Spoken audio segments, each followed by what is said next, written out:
Degree ಮುಗಿಸಿ 6-7 ತಿಂಗಳಾಗ್ತಾ ಬಂದ್ರು ನನಗಂತೂ ನಮ್ಮ ಮಾರ್ಕ್ಸ್ ಕಾರ್ಡ್ ಕೊಟ್ಟಿಲ್ಲ. ಇವತ್ತು ನಾನು PDC ಲೆಟರ್ ಇಸ್ಕೊಬರೋಣ ಅಂತ ಹೋದೆ.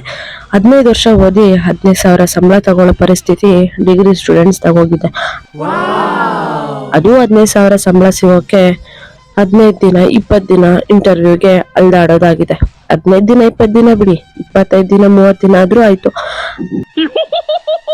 ಅಲ್ಲಿ ಹೋಗ್ಬಿಟ್ಟು ನಾನು PDC ಲೆಟರ್ ಇಸ್ಕೊಂಡು ಊಟ ಮಾಡ್ಕೊಂಡು ಹಂಗೆ ನಾವು ಓಡಾಡಿದ ಜಾಗದಲ್ಲೆಲ್ಲ ನಾನು ನನ್ನ ಬೆಸ್ಟ್ ಫ್ರೆಂಡು ಓಡಾಡ್ಕೊಂಡು ಬಂದ್ವಿ. ಒಂಥರ ಮೆಮೊರಬಲ್ ಆಗಿತ್ತು, ಒಂಥರ ಖುಷಿ ಆಯ್ತು, ಹಂಗೆ ಬೇಜಾರು ಕೂಡ ಆಯ್ತು. ಏನಪ್ಪ 15 ವರ್ಷ ಆಯ್ತು, 15 ವರ್ಷ ಓದಿದೀವಿ, ಇವಾಗ 15,000ಕ್ಕೋಸ್ಕರ ಇಷ್ಟೆಲ್ಲ ಕಷ್ಟ ಪಡ್ತಾ ಇದೀವಿ ಅಂತ. But it's okay. ಇದು ಯಾರು ಬರೆದ ಕಥೆಯು. ಅಲ್ಲಿಂದ ಬಸ್ ಹತ್ಕೊಂಡು ವಾಪಸ್ ರಿಟರ್ನ್ ಮನೆಗೆ ಹೊರಟೆ. ಒಂದ್ ಬಸ್ ಹತ್ತಿದೆ, ಸೆಕೆಂಡ್ ಬಸ್ ಅಲ್ಲಿ ಸೀಟ್ ಸಿಕ್ಕಿಲ್ಲ. ನಿಂತ್ಕೊಂಡು ಹಂಗೋ ಹಿಂಗೋ ಮಾಡ್ಕೊಂಡು ಮನೆಗೆ ಹೋದೆ. ಅಲ್ಲಿ ಹೋದ್ರೆ ನಮ್ಮಪ್ಪ ಕಲ್ಲಂಗಡಿ ಹಣ್ಣು ತಗೊಂಬರೋಣ ಅಂದ್ಬಿಟ್ಟು ಕಲ್ಲಂಗಡಿ ಹಣ್ಣು ತಗೊಂಬಂದ್ರು. ಚೆನ್ನಾಗಿ ಕಲ್ಲಂಗಡಿ ಹಣ್ಣು ತಿನ್ಕೊಂಡು ಏನ್ ಮಾಡೋದು ನೆಕ್ಸ್ಟ್ ಅಂತ ಯೋಚನೆ ಮಾಡ್ಕೊಂತಾನೆ ಈ ಬ್ಲಾಗ್ ಮುಗಿಸ್ದೆ. So thank you so much. Bye bye.